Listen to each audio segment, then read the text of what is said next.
Hello viewers, welcome செய்யலாம்.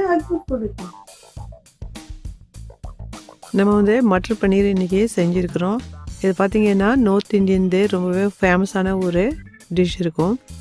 Restaurant ஸ்டைலில் வந்து நம்ம வந்து இது வந்து எப்படி செய்யலான்ட்டு பார்க்க போகிறோம். நம்ம ரெஸ்டாரண்ட்டில் சாப்பிட்றதுக்கு ரொம்பவே விருப்பப்படுவோம். அதே ஸ்டைலில் வீட்டில் நம்ம வந்து செஞ்சால் எப்படி இருக்குன்ட்டு தான் இது பார்க்குறோம் இன்றைக்கி. இது பார்த்திங்கன்னா பசங்க விருப்பமாக வந்து இது வந்து சப்பாத்தியோட ரொட்டியோட சாப்பிட்றதுக்கு விரும்புவாங்க. வாங்க இப்போ எப்படி செய்யலான்னு போய் பார்க்கலாம்.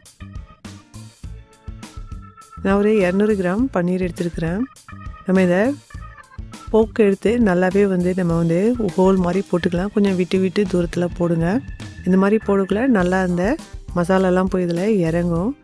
நம்ம அதுக்கு கியூபுங்களாட்டம் கட் பண்ணிக்கலாம். அப்புறமா அடுப்பில் பேன் வச்சுருக்கேன். 2 டேபிள் ஸ்பூன் குக்கிங் ஆயில் போட்டுக்கிறேன். எவ்வளோ தேவையோ நீங்கள் போட்டுங்க. ஒரு பெரிய வெங்காயத்துக்கு எடுத்து நல்லாவே வந்து நான் ரஃப்பாக சாப் பண்ணிக்கிட்டேன். இதனுடைய பச்சை வாசனை போகிற வரைக்கும் நம்ம நல்லாவே வந்து இதுக்கு வதக்கலாம். அதிகமாக வந்து இது வந்து வதக்கணுன்ட்டு இல்லை. 1 டீஸ்பூன் ரெட் சில்லி ஃப்ளேக் இல்லை அப்படின்னா 2 வரமிளகாய் எடுத்து அம்மியில் நுணுக்கி போட்டுங்க. இந்த மாதிரி நம்ம வதக்கக்குள்ளே நல்லா டேஸ்டியாக இருக்கும். 1 டீஸ்பூன் இஞ்சி விழுது, 1 டீஸ்பூன் பூண்டு விழுது. இதனுடைய பச்சை வாசனை போகிற வரைக்கும் நல்லாவே வந்து வதக்கலாம். 2 மீடியம் சைஸ் டமாட்டர் எடுத்து நான் ரஃப்பாக கட் பண்ணிக்கிட்டேன். இது நம்ம இதில் போட்டு வதக்கலாம். கொஞ்சமாக உப்பு போட்டுக்கலாம், வதங்கிறதுக்கு யூஸ்ஃபுல்லாக இருக்கும். நம்ம மீடியம் ஃப்ளேமில் வச்சு கொஞ்சம் நேரத்துக்கு இது மூடி வச்சு வேக வைக்கலாம்.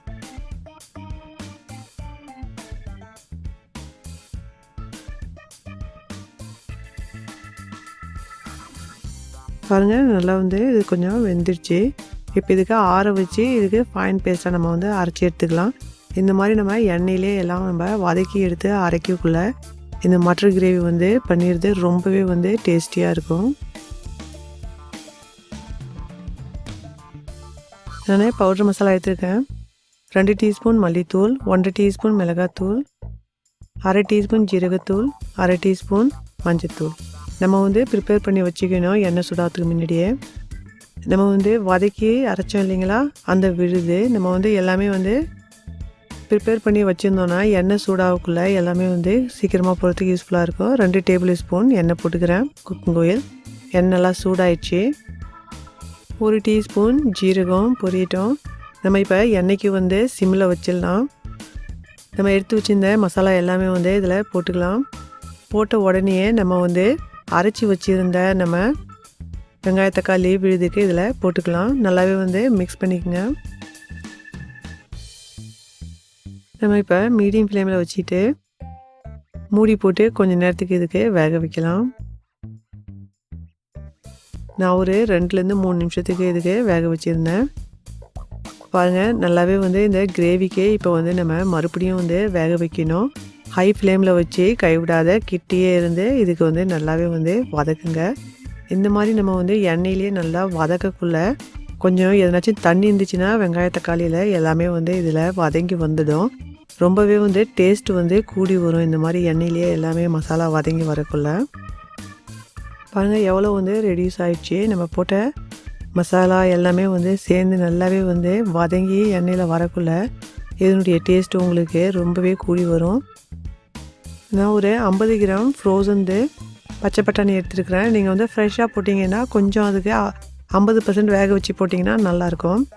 நம்ம வந்து ரெடி பண்ணோம் இல்லைங்களா, இந்த பன்னீருக்கு வந்து நம்ம க்யூபாக கட் பண்ணிக்கிட்டோம்.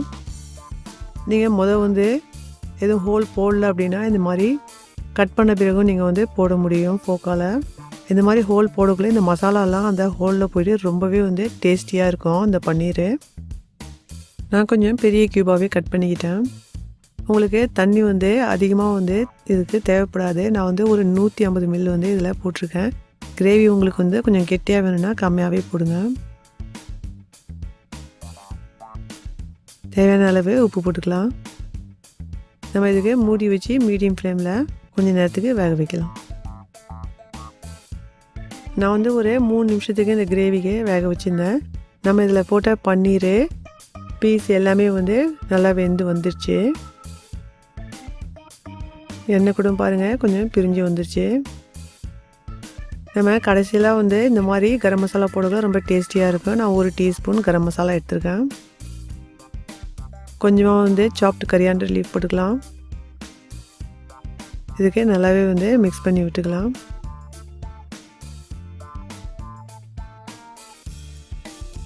மறுபடியும் வந்து கொஞ்ச நேரத்துக்கு வேக வைக்கலாம். நான் ஒரு 2 நிமிஷத்துக்கு இந்த கிரேவிக்கு நல்லாவே வந்து வேக வச்சுக்கிட்டேன். பாருங்கள் எண்ணெய் எல்லாமே வந்து பிரிஞ்சு வந்துருச்சு. நம்ம போட்ட கரம் மசாலா எல்லாமே வந்து வெந்து வந்துருச்சு.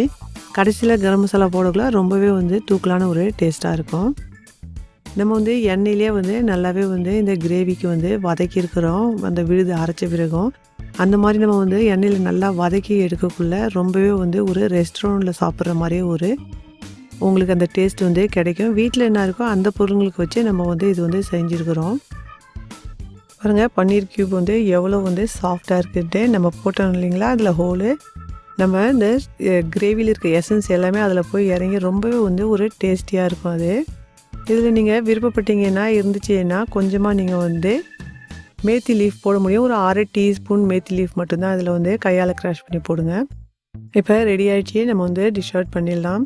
பாருங்கள் எவ்வளோ வந்து டேஸ்டியான கலர்ஃபுல்லான ஒரு டிஷ் வந்து நம்ம வந்து ரெடி பண்ணிட்டோம். எல்லாமே எண்ணெயில் வதக்கி செஞ்சதால் ரொம்பவே வந்து ரெஸ்டாரண்ட்டில் சாப்பிட்ற மாதிரி ஒரு ஃபீல் இருக்கும். நம்ம இதில் வந்து தயிர் போடணும், க்ரீம் போடணுன்ட்டே இல்லை. வீட்டில் என்ன இருக்கோ அந்த பொருளுங்களுக்கு வச்சு நம்ம வந்து செஞ்சுருக்கோம். இந்த டிஷ் பிடிச்சிருந்துச்சின்னா லைக் பண்ணுங்கள், ஷேர் பண்ணுங்கள். மறக்காத ஃபேமிலி அண்ட் ஃப்ரெண்ட்ஸோட ஷேர் பண்ணுங்கள். Enjoy food.